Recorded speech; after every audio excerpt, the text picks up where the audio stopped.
chère Flore, belle soirée hier pour la 7e journée du championnat de France de Ligue 1. Danse, ouais.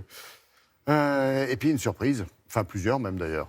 Ouais, le Paris Saint-Germain battu à domicile. Et ça, deux fois, non, depuis le début du championnat. Ça fait 2 fois, exactement. La semaine dernière, en plus, il nous avait épaté face au Real Madrid. Et bien, cette fois, il tombe face à Reims. Peu de stabilité pour les champions de France en ce début de saison. On va le voir. Hier, effectivement, les Parisiens ont concédé cette 2e défaite en 7 journées au Parc des Princes. Pourtant imprenable, en plus, depuis mai 2018. Cette fois, Neymar n'aura rien pu faire face à la meilleure défense de Ligue 1. Reims, la tête d'Hassane Camara. Eh oui.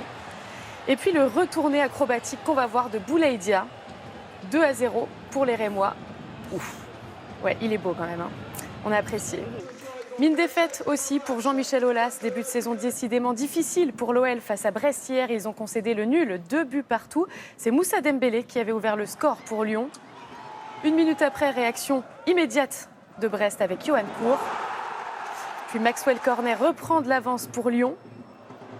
Mais de nouveau, Yoann Cour égalise pour Brest et inflige un 5e match sans succès aux Lyonnais. Heureusement que les filles, elles sont là puisqu'elles filent en 8e de finale de la Ligue des Champions. Facile pour les filles.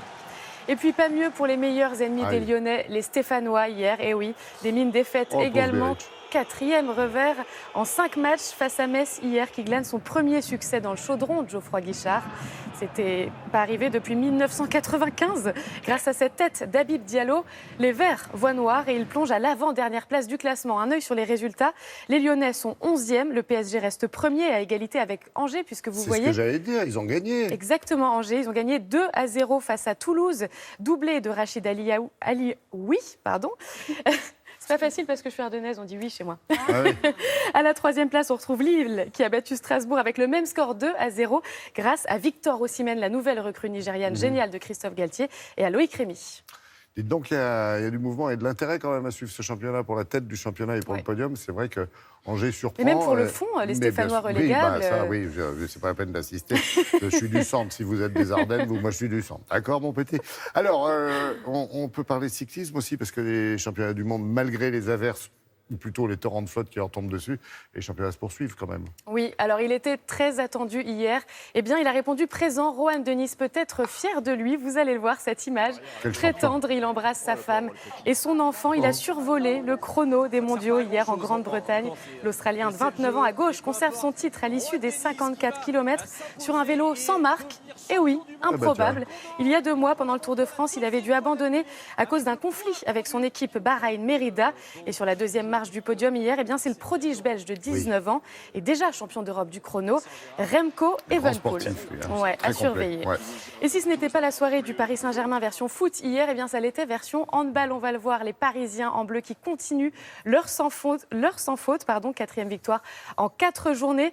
Du championnat, c'était les mauvaises images que vous venez de voir. On va remettre le handball, c'était la 2e bobine. En tout cas, donc les Parisiens qui continuent leur sans faute, ils ont dominé Toulouse hier. Si on a les images 34-28, on les aura pas. Hein. Non, et les Parisiens qui sont toujours privés de Mikkel Hansen pour commotion cérébrale. Il s'en est toujours parmi. On avait un mot de handball aussi féminin, malheureusement, qu'on ne verra pas.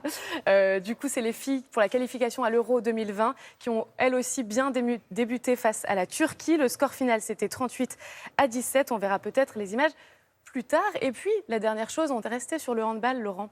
Parce que c'est un sport qui est très pratiqué à l'école. Je ne sais pas si vous l'avez fait au collège ou au lycée. Tout le monde y est passé, a priori. Je ne sais pas si c'est parce que les ballons sont plus petits et moins chers, mais en tout cas, on y est tous passés. Et c'était hier la journée du sport scolaire. Oui, exactement. Et du coup, on va voir les images. Pour le coup, à Paris, 2000 jeunes qui se sont prêtés au jeu, sans mauvais jeu de mots, puisque c'est pour lancer cette année olympique. Avec la ministre. Et oui, sous les yeux des ministres de l'Éducation nationale, Jean-Michel Blanquer et de Roxana Maracineanu, la ministre des Sports. Opération dans tous les collèges et les lycées de l'Hexagone.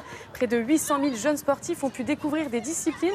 L'UNSS en proposait 110, alors il y en avait pour tous les goûts, des plus classiques aux plus originales. Vous voyez, du breakdance, ce sera au programme des Jeux de Tokyo dès l'année prochaine. Tout le monde s'est bien amusé et du coup, le thème, c'était l'interculturalité, de quoi sans doute susciter des vocations. Oui, c'est dingue comme ça de voir des membres du gouvernement qui rament. C'est vrai, hein? Oui, c'est rare en plus, c'est très très rare. Des images exceptionnelles, on aurait dû commencer par ça, Fleur. Voilà, on aurait peut-être eu un peu moins ou plus de chance pour le handball.